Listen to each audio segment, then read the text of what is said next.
আজকে আমরা class 11 computer অ্যাপ্লিকেশানের data representation এই চ্যাপ্টারটা পড়ব। ডেটা রিপ্রেজেন্টেশন পড়ার আগে আমাদেরকে এটা জানতে হবে যে প্রাচীনকালে যখন নাম্বার সিস্টেম ছিল না তখন মানুষেরা কিভাবে গণনার কাজটা করতো। প্রাচীনকালে যখন নাম্বার সিস্টেম ছিল না তখন মানুষেরা পাহাড়ের গায়ে দাগ কেটে কেটে হিসাব বা গণনার কাজটা করতো। সভ্যতার উন্নতির সাথে সাথে আমরা নাম্বার সিস্টেম পাই। তো নাম্বার সিস্টেমকে আমরা দুভাগে ভাগ করব। ফার্স্ট নন positional number system, second positional number system. আমরা ফার্স্ট দেখব নন পজিশনাল নাম্বার সিস্টেমটা কাকে বলে। নন পজিশনাল নাম্বার সিস্টেমটা আমরা তখনই বলবো যখন সংখ্যার মান তার অবস্থানের উপরে নির্ভর করে না। এখানে আমরা দেখতে পাচ্ছি যে 1-এর জন্য আমরা ব্যবহার করছি একটা দাগ, 2-এর জন্য ব্যবহার করছি দুটো দাগ, সেভাবেই 9-এর জন্য ব্যবহার করছি আমরা 9টা দাগ। মানে একটাই চিহ্ন দ্বারা আমরা সেটা রিপিট করে করে বিভিন্ন পরপর যেগুলো বেশি সংখ্যা সেরকম বেশি সংখ্যাগুলো আমরা সেভাবেই পাচ্ছি। এক্ষেত্রে আমরা একটা অসুবিধা লক্ষ্য করেছি, যখন আমরা ছোট সংখ্যার ক্ষেত্রে তো ঠিক আছে, কিন্তু যখন আমরা বড় সংখ্যাগুলো লিখব তার জন্য কতগুলো আমাদেরকে অনেক বেশি দাগ ব্যবহার করতে হবে।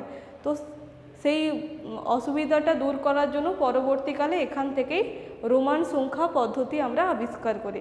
এরপরে আমরা দেখব যে পজিশনাল নাম্বার সিস্টেমটা কাকে বলে। পজিশনাল নাম্বার সিস্টেমটা সেটাই যেটাতে সংখ্যাটা তার অবস্থানের ওপর ডিপেন্ড করবে। আমরা ফার্স্ট 1, 2, 3 এই সংখ্যাটা নিয়েছি। তো 1, 2, 3-এর যদি আমরা পজিশনটা চেঞ্জ করতে থাকি তাহলে আমাদের মানের পরিবর্তনটা যে প্রথমে আমরা 1, 2, 3-কে ইউজ করে 1, 2, 3 লিখতে পারি, তারপরে আমরা লিখতে পারি 2, 3, 1, তারপরে 3, 1, 2 এরকম 1, 2, 3-কে ব্যবহার করে বিভিন্ন সংখ্যা আমরা পাই। এখান থেকে আমরা পরের টপিকে যাব যে পজিশনাল নাম্বার সিস্টেমকে আবার 4 ভাগে ভাগ করা হয়েছে। প্রথমটাকে আমরা বলবো দশমিক, তারপরেরটাকে আমরা বলবো বাইনারি নাম্বার সিস্টেম, তারপরে অক্টাল নাম্বার সিস্টেম, তারপরে আমরা বলবো হেক্সাডেসিমাল নাম্বার সিস্টেম। এরপরে আমরা এক এক করে প্রত্যেকটা নাম্বার সিস্টেম কাকে বলে সেটা দেখব। তাহলে আমরা প্রথম দেখব দশমিক বা ডেসিমেল নাম্বার সিস্টেম। এখানে এই প্রত্যেকটা নাম্বার সিস্টেমের ক্ষেত্রে আমরা একটা জিনিস পাবো, বেস বলে একটা জিনিস পাবো, যে এই দশমিক নাম্বার সিস্টেমে মোট আমরা 10টি সংখ্যা ব্যবহার করি। 0 থেকে 0, 1, 2, 3, 4, 5, 6, 7, 8, 9 এই 0 থেকে 9 পর্যন্ত সংখ্যা যে আমরা ব্যবহার করি মোট, তাহলে আমরা কতগুলি সংখ্যা ব্যবহার করছি? আমরা 10টি সংখ্যা ব্যবহার করছি।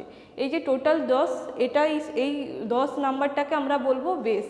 তাহলে আমরা বলতে পারি যে দশমিক বা ডেসিমেল সংখ্যার নাম্বার সিস্টেমের ক্ষেত্রে আমাদের বেস 10।